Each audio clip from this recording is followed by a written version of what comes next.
রানীগঞ্জ থানার পুলিশের বড় সাফল্য। বাঁকুড়ার কুখ্যাত এলাকার 3 জন দাগি দুষ্কৃতী সহ চুরি করা যাবতীয় যন্ত্রপাতি ধরা পড়ল পুলিশের জালে। বেশ কিছুদিন ধরে বাড়ির সদস্যদের অনুপস্থিতির সুযোগ নিয়ে রানীগঞ্জ এলাকায় চুরির ঘটনা ঘটছে।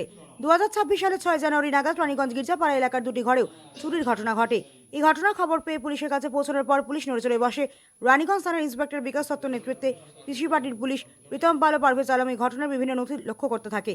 দীর্ঘদিন ধরেই চলে নানা খোঁজ তল্লাশি। জানা যায় মঙ্গলবার রাতে ওই চোরের দল আবার রানীগঞ্জ এলাকায় চুরির উদ্দেশ্যে ঘোরাফেরা করছিল।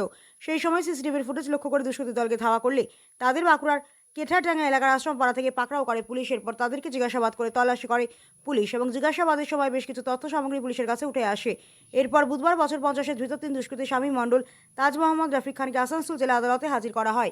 সেখানে বিচারক ধৃতদের আগামীতে জিজ্ঞাসাবাদ করে চুরি যাওয়া সামগ্রী উদ্ধারের জন্য পুলিশি হেফাজতে নেওয়ার নির্দেশ দিলে পুলিশ ধৃতদের জিজ্ঞাসাবাদ শুরু করে। আর তারপরেই উদ্ধার হয় চুরি যাওয়া বিভিন্ন সামগ্রী, যার মধ্যে রয়েছে প্রায় 500 গ্রামের মতো রূপো ও 50 গ্রামের মতো সোনার গয়না। সেই সঙ্গে উদ্ধার হয়েছে নগদ প্রায় 50,000 টাকা। একই সাথে তাদের কাছ থেকে উদ্ধার করে চুরির জন্য ব্যবহার করা বিভিন্ন যন্ত্রপাতি, তার মধ্যে ট্যান্সার পাতি প্লাস হাতুড়ি সারাশি যেমন রয়েছে, সেই সঙ্গে লক্ষ্য করা যায় অদ্ভুত ধরনের 2টি বেঁকানো শাবল।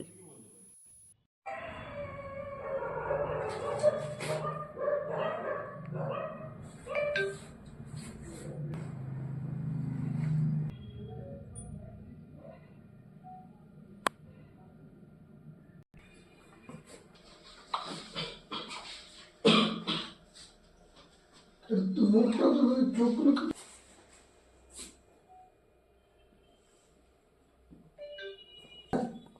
মাছটা না না তোমার এই মাছটা এটা করে চুরি করেছিল।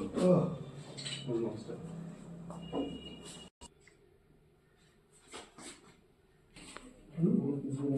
এটা আমি কেবল জানাচ্ছি আপনাদের। চোরও পেছনে আছে।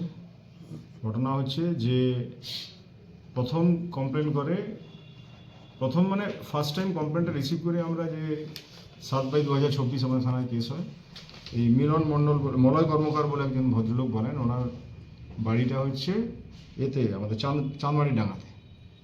চাঁদমারি ডাঙ্গায় বাড়ি, বল্লভপুর এর মধ্যে পড়বে, ফাঁড়ির মধ্যে পড়ে। তো উনি বাড়িতে ছিলেন না, দীঘা বেড়াতে গিয়েছিলেন। তো বাড়ি থেকে জিনিসপত্র চুরি হয়ে যায়, সোনা দানা 25-30 হাজার টাকা। ওনার বক্তব্য অনুযায়ী এগুলো চুরি হয়। কিছু ছোটো ছোটো, ওনার বাড়িতে যে চুরিটা হয়েছিল ছোটোখাটো কানের দুল এসব চুরি হয় এবং চলে যায়। এগুলো চোর নিয়ে চলে যায়। তো কমপ্লেন করে, কেস হয়। উনি ফিরে আসেন দীঘা থেকে, তারপরে কেস হয়। কত তারিখে গেছিল? কেস হলো 6 তারিখে। উনি 3 থেকে 5 তারিখ পর্যন্ত দীঘায় ছিলেন। 5 তারিখ দীঘা থেকে ফিরেই যেদিন আসেন কেস করলেন। কেস হলো কেস নম্বর 7/2026। কেস হলো আপনার 6/1/2026 ডেটে ঘর চুরির যে কেস হয় কেস হলো। পরে আমাদের মনে হচ্ছে একই দিনে পরে একজন ভদ্রলোক, তার ছেলে কোমায় আছে, এখনও স্টিল নাও কোমা, জয়পুর চলে গেছে, অনেক দিন অ্যাবসেন্ট ছিলেন। ওনার বাড়িটাও হচ্ছে হলুদ ফ্যাক্টরির কাছে, একই জায়গায়। ওটা বল্লভপুর ফাঁড়ির মধ্যে পড়বে, ফাঁড়ির মধ্যে রানীগঞ্জ থানার মধ্যে সবই পড়ে, কিন্তু বল্লভপুর এরিয়ার মধ্যে আসছিল আর এটা আসছিল। তো উনিও অনেক দিন বাড়িতে ছিলেন না, ছেলেকে নিয়ে ব্যস্ত ছিলেন। তো ওনার বাড়িতে যা জিনিস ছিল, ওই 7-8টা আংটি, চেন থেকে শুরু করে ঘড়ি, নগদ টাকা, প্রত্যেকটা জিনিস চুরি হয়ে যায় ওনার ঘরে। বেচারি ওর থেকে ফেরেন, বাইরের থেকে ছেলেকে ট্রিটমেন্ট করিয়ে ফিরতে পারেননি, মাঝে আসেন।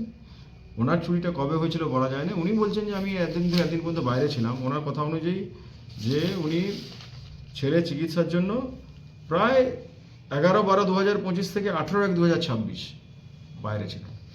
তারপরে উনি যখন আসেন এখানে, উনি আসার পরে একটা কেস হয় আমাদের এখানে, চুরির কেস, ঘর চুরির কেস, যাতে করে উনি ডেসক্রিপশন দেন যে সোনার রিং থেকে শুরু করে নোজ পিন, নেকলেস, তারপরে হচ্ছে প্রায় অনেক গ্রুপও, হ্যাঁ ওনার কথা অনুযায়ী অনেক গ্রুপও ছিল কিলোখানে, আর নগদ ক্যাশ 25-30 হাজার টাকা চুরি যায়। তো চুরি যাওয়ার পরে এবারে আমরা চোর ধরার জন্য আমরা প্রচেষ্টা চালাই। চোর ধরার প্রচেষ্টা চালাতে গিয়ে আমরা দেখতে পাই কিছু ছবি আমাদের কাছে সিসিটিভিতে আসে, কিন্তু সেগুলো ছিল অস্পষ্ট ছবি এবং সেগুলো দিয়ে আমরা বুঝতেই পারছিলাম না আমাদের এলাকার লোক কিনা।